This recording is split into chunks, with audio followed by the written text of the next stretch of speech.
The hook, structure, and ending are preserved.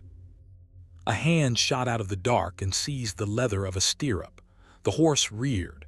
Its hooves clawed at the frozen air, and the rider hauled on the reins to keep from being thrown. A boy clung to the strap, barefoot, half frozen, his fingers white around the buckle. "Don't move," the boy whispered. "Please, don't move." The rider's hand dropped to the pistol at his belt. Behind the boy, a gray dog circled in the snow, watching, waiting. The rider had crossed 3 counties and feared no man. He could have ridden the child down, yet something in that frozen face stopped his hand cold. This was Duke Ambrose Fairley. "Follow me," the boy said, and ran into the dark, the dog wheeling after him. What waited at the end of that snow-packed lane would break something in the Duke that no war ever had. "Stay with me." The horse settled. Ambrose sat still in the saddle, his breath steaming, and looked down at the boy who had nearly gotten himself trampled. 3 days he had been riding. 3 counties. Every village, every coaching inn, every parish register from York to the edge of the moors. He was searching for a woman, and he would not say her name aloud, not even to the 2 men who had ridden out with him. He had left those men behind a day ago. They slowed him. They asked questions he had no answer for. He had barely slept in those 3 days. He ate in the saddle when he ate at all. He had questioned a dozen parish clerks, pressed coins into a dozen hands, and every one of them had shaken their heads at his description and looked at him the way you look at a man chasing a ghost. And they were right, too. He was chasing a ghost. He knew that, and he could not stop. The town was called Raycross, a poor place.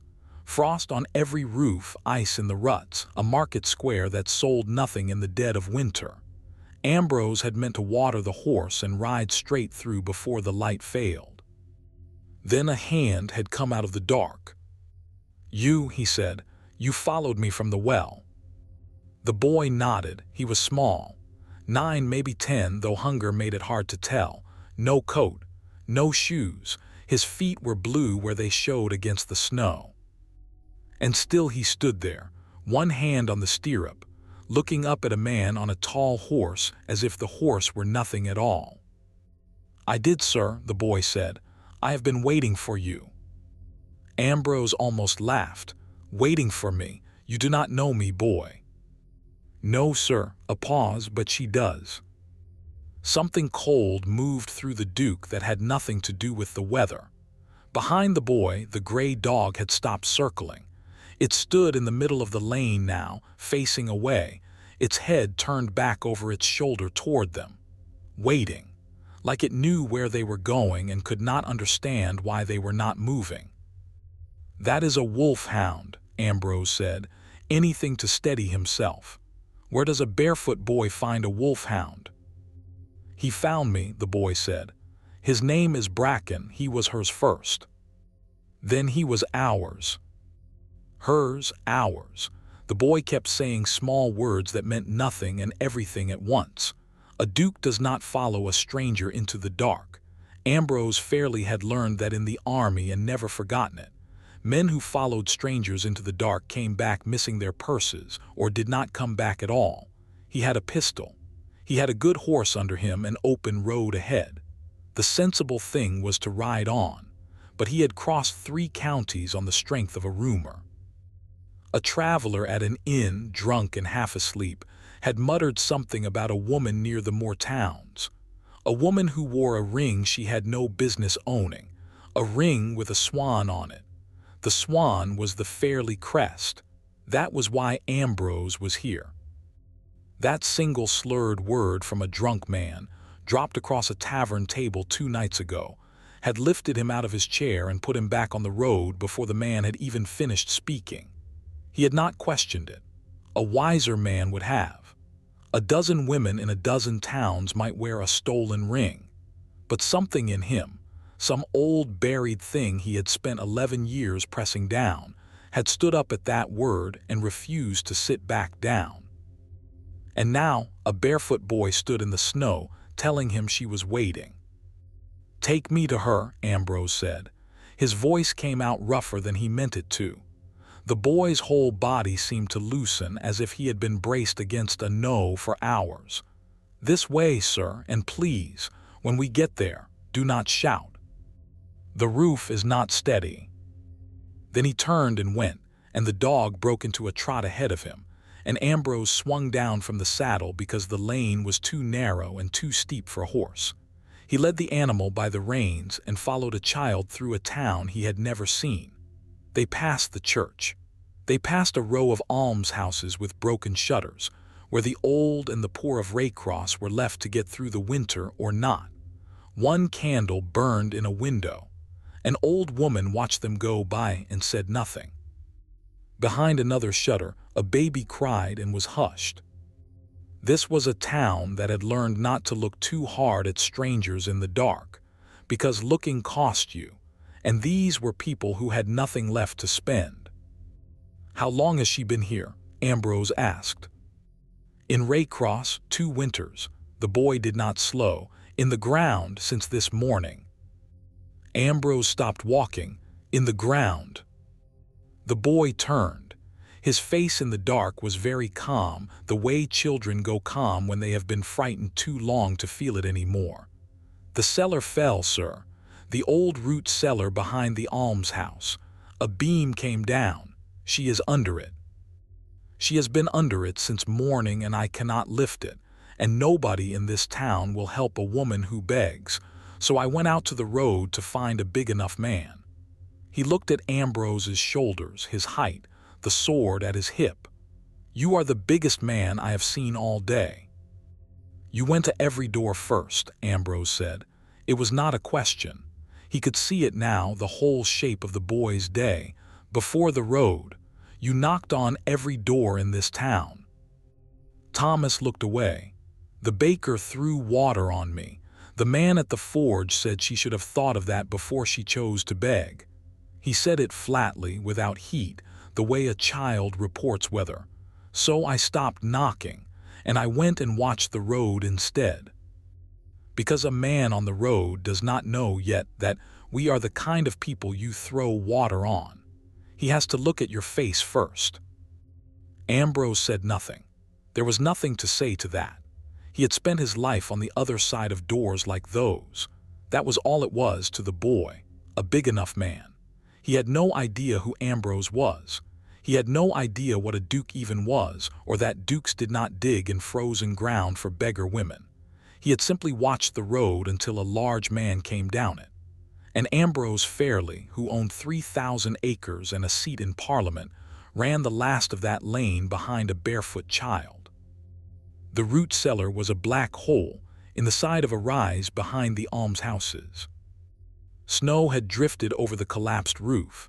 One corner had caved in completely. Timbers earth, a fall of frozen mud, and from somewhere inside that ruin came a sound Ambrose would hear for the rest of his life. A woman breathing, shallow, wet, each breath ending in a small broken noise, like a word she could not finish. Bracken went straight to the gap and lay down flat and pushed his nose into the dark and whined, deep in his chest. "She is there," the boy said. "Where Bracken is. The beam is across her legs and her middle. I dug the dirt from her face so she could breathe. That is all I could do." Ambrose dropped to his knees in the mud. He tore off his gloves, then his heavy riding coat, and threw them behind him. He reached into the dark and felt cold earth, splinters, and then cloth. A shoulder, thin as a bird's wing under his hand. "Can you hear me?" he said into the hole. "Do not try to move, I have you." No answer, only that wet, careful breathing. He found the beam by feel. It was oak, old and soaked through, thick as his own thigh, and it sat across her at an angle with a full corner of collapsed roof piled on top of it. A team of men should have moved that. Not one man in the dark with his bare hands. He dug his fingers along its length, searching for a place to grip, for any gap where he could get his hands beneath it, and found only frozen earth packed hard against the wood. He would have to lift the beam and the weight of the roof both, blind on his knees in the cold. Ambrose had carried wounded men off battlefields. He had dragged a cannon out of a river. He knew what his body could do, and he knew this was more than that. It did not matter. "Boy," he said, "Thomas, is it?" "Yes, sir." "When I lift, you pull her. Steady, by the shoulders, do not jerk her. Do you understand?" "Yes, sir." "If the roof starts to come down, you take your mother's hand and you get clear and you do not come back for me. Say it back." The boy's jaw set. "I will not leave you." "Say it back, Thomas." A long pause. "I get clear," the boy whispered. He did not mean it. They both knew he did not mean it. Ambrose set his back against the earth and his hands under the beam and his feet against a stone in the floor. He breathed out. Then he lifted. For a moment nothing moved. His arms shook. His vision went white at the edges. Somewhere above him more earth trickled down through the ruined roof, and he thought, this whole hill is going to come down on both of us and the boy, and still he lifted. His teeth ground. A sound came out of him he did not know he owned. The cold left his hands entirely. There was only the weight, and under the weight, a woman breathing, and the certainty that if he set it down now she would never breathe again. And the beam rose. An inch. 2. Now, he gasped, "Pull." Now. Thomas hauled at the woman's shoulders with everything a starving child had, digging his blue feet into the frozen ground, and Bracken seized a fold of her shawl in his jaws and pulled with him. She slid, slowly, terribly, and then all at once she came free out of the dark and into the snow, and Ambrose let the beam drop with a crash that shook the ground and dropped with it, chest heaving, mud to his elbows. Thomas had her head in his lap. The dog pressed against her side, shivering, licking her hand. She was breathing, ragged but breathing. Ambrose crawled to her and pulled his own dry coat over her and tucked it under her chin with hands that would not stop trembling. "She is out," Thomas whispered. He was crying without any sound at all and smiling at the same time, the way only a child can do both together. "She is out. You did it." For a moment it was over. She was free. She was breathing. The boy held her head and the dog warmed her, and the snow came down soft and quiet over all of them. Ambrose sat back on his heels in the mud and let out a breath he felt he had been holding for years. The worst is behind us, he thought. She will live. I have found her, whoever she is, and she will live. He was wrong. The worst had not even started.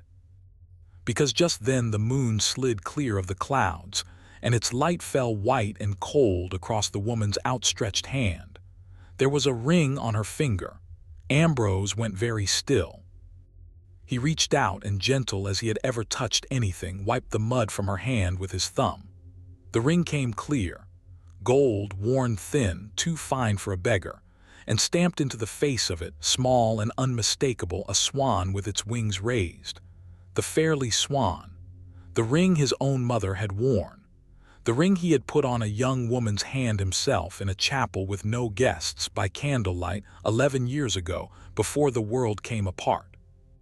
"Where?" Ambrose said, and his voice would not work properly. "Where did she get this ring?" "It is hers," Thomas said, confused. "She has always had it. She never sells it. Even when we had nothing. Even when we were hungry, she would not sell it. A man in a market once offered her a whole winter's bread for it. She said no. I did not understand. I was angry at her. We did not eat that night." Ambrose could not breathe. He turned to the woman's face. Mud and blood and matted hair, hollowed out by 2 winters of begging and 1 day under a beam. He brushed the hair back with shaking fingers. He wiped her cheek clean, and he knew her, older, ruined, half-starved, but he knew her the way you know your own name in the dark. Eleanor, the stable master's daughter, the girl he had loved when he was young and stupid and sure that love was enough. The girl his family had forbidden, then hidden, then taken from him. The woman they had told him died in childbirth 11 years ago, in a room he was never allowed to enter, in a house they later burned. He had stood at her grave. He had put flowers on a grave with her name cut into the stone. He had mourned her for a third of his life. And here she was, alive, in the snow, in his arms. I have to stop here for one breath, because if you have ever lost someone and thought there was no coming back from it, you already understand what went through this man. So if you are still with me, if this story is landing the way I hope it is, take a second and hit that subscribe button. It tells me to keep telling stories like this one. Now, let me get back to it, because it gets harder. 2 winters, Ambrose said. His mouth was dry. You said she has begged here 2 winters. Where was she before that? Thomas shrugged his thin shoulders. Everywhere, nowhere, we walked a lot. She never stayed anywhere long. She said we had to keep moving. She said if we stopped, they would find us. They, Ambrose's stomach turned over. Who is they, Thomas? I do not know, sir. She never said their names, she just said them. The boy's brow creased, working at a memory. Once when I was small, 2 men came to the barn where we were sleeping. She woke me without a sound and put her hand over my mouth, and we went out the back and walked all night in the rain. I asked her who they were. She only said men who are paid. That is all I ever knew. Men who are paid. And every town we came to, she would look for one thing. She would ask if a lord ever passed through. A lord with a swan on his carriage.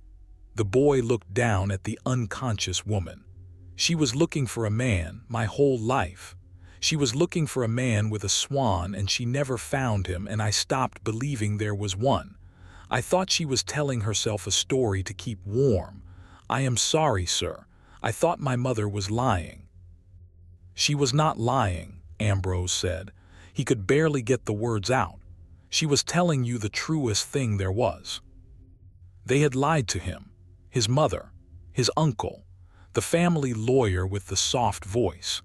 They had told him Elinor died so that the son of a duke would not throw away a fortune on a stable master's girl, and they had not simply sent her away with money and a warning. They had cast her out with nothing, hunted her from town to town, made sure she never found her way back to the one door that would have opened for her. His door. Men who are paid. He turned that over and felt something in him go from grief to something colder and steadier. For 11 years he had believed his family had merely been cruel with a lie. Now he understood they had been cruel with money, year after year, hiring men to keep a mother and a child running through the rain so that the truth could never walk up his drive. The lie had not been a single moment 11 years ago. The lie had been a wage, paid out season after season, the whole time he grieved. 11 years. She had begged in the cold and slept in barns and walked 100 roads with a child, holding on to a thin gold ring she would not sell even to eat, because as long as she had it, she still believed. She believed he would come, and he almost hadn't. We have to get her warm, Ambrose said, and his own voice frightened him. It had gone so low and hard. There is an inn. I passed it. Thomas, run ahead and hammer on the door and tell them the Duke of Northmere commands them to open, and if the innkeeper laughs at you, you tell him the Duke is right behind you and he is not in a laughing mood. The boy's eyes went huge. The Duke. Go, Thomas, run. Elinor stirred. Ambrose froze, her eyes opened. Just slits, glassy with cold and pain, but open. They moved across the sky, across the snow, and found his face above her. For a long moment there was nothing in them, and then something changed. A tightening. A disbelief so deep it looked almost like fear. You, she breathed, it was barely a word. You are not real, you are the one I dream. When I am close to going, you always come in the dream, and then I wake up cold. I am real, Ambrose said. Tears were running down his face into the mud, and he did not care. Elinor, I am real, I am here, feel my hand. Is a dream this heavy? Her fingers moved against his. She felt the callous, the cold, the weight. And a sound came out of her that was half a sob and half a laugh. The exact sound her son had made a few minutes before. You came, she whispered. You came, I told him, Thomas, I told him, where is he, Thomas? "I am here, Mama." Thomas had stopped at the edge of the light, unable to leave. "I am here." Eleanor's eyes went from the boy to the man kneeling over her, back and forth, and Ambrose watched her understand that the two of them were finally in the same place at the same time, and that it had taken the roof falling on her to bring it about. "Thomas," she said, her voice was going. She did not have much left, and all three of them seemed to know it. "Thomas, come. Come here to me." The boy knelt. "This man," Eleanor said, looking at Ambrose, "is the Swan." Thomas looked at the tall, mud-covered stranger who had lifted a beam no man should have lifted. Then he looked at his mother.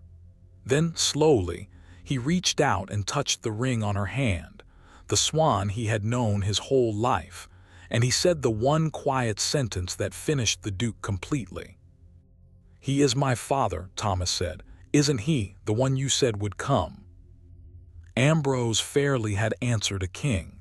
He had stood in Parliament and argued a nation to silence. He had given orders under cannon fire without his voice shaking once. He could not say a single word. He looked at the boy, his boy. 10 years old, barefoot in the snow, who had waited on a cold road for a big enough man and pulled a stranger down a lane and, without knowing it, had led his own father back to the mother the world swore was dead.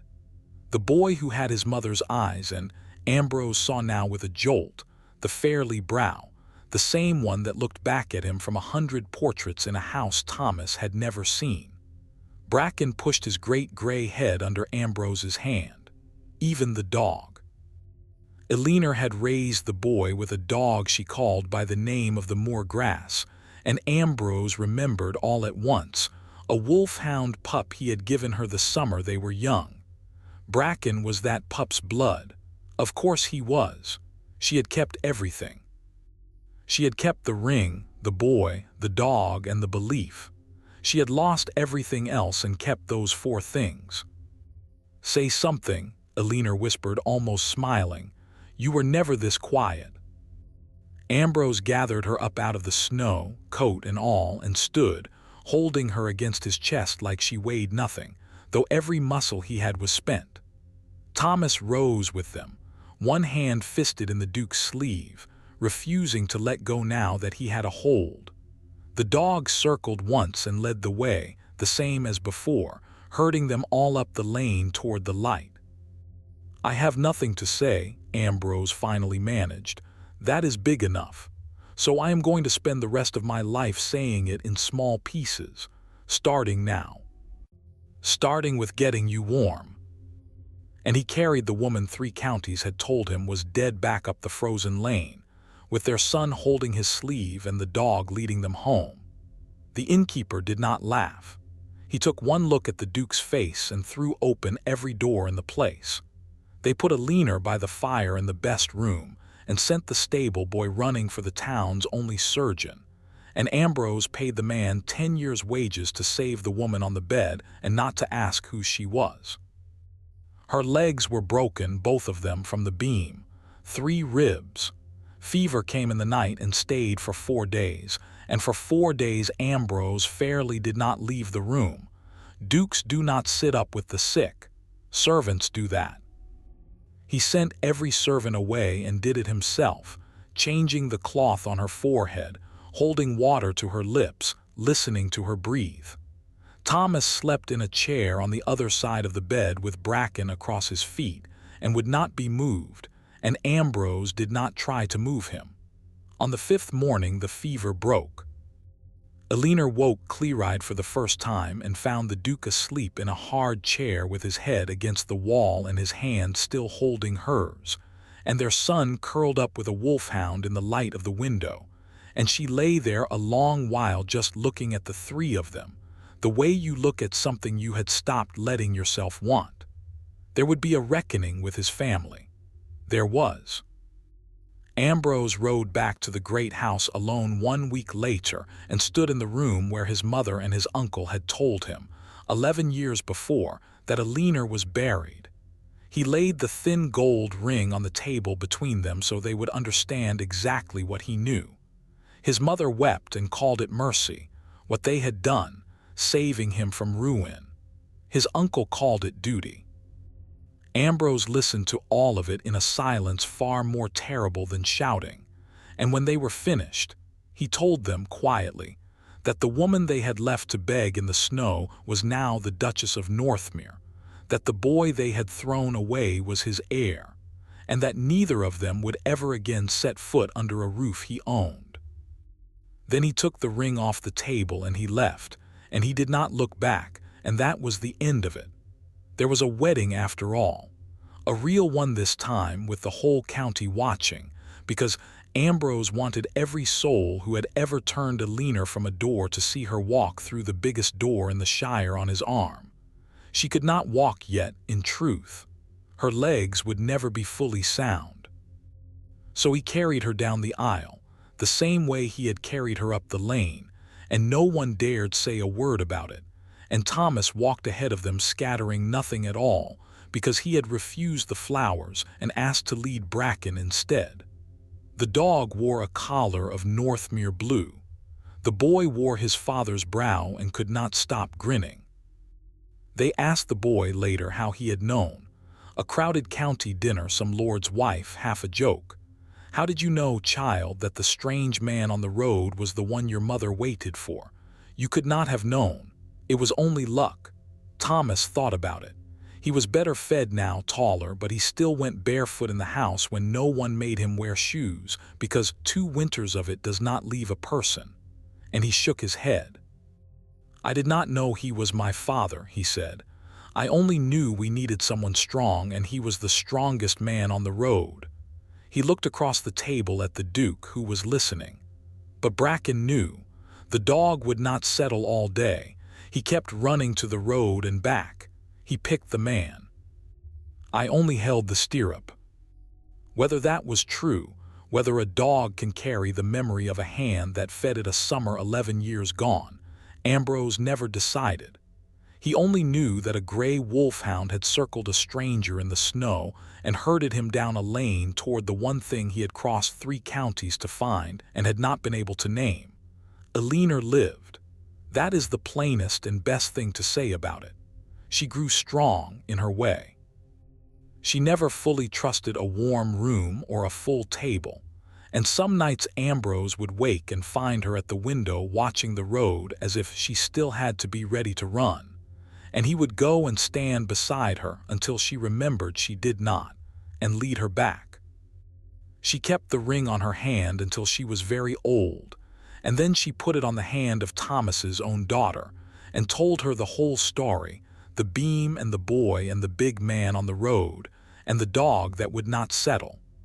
And Ambrose, the Duke who feared no man, who had answered kings and never once lost his voice.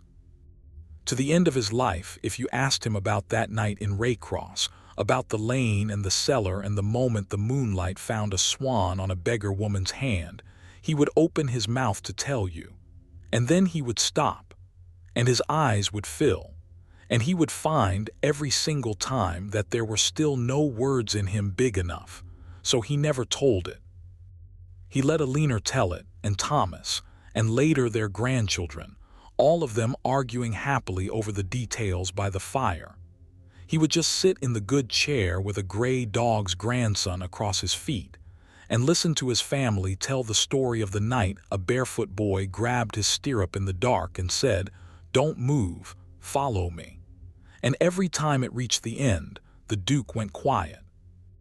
He had a hand around his wife's hand and a son grown tall beside him, and everything the world had once stolen sitting warm in one room, and he could not, for the life of him, say a word. He never needed to.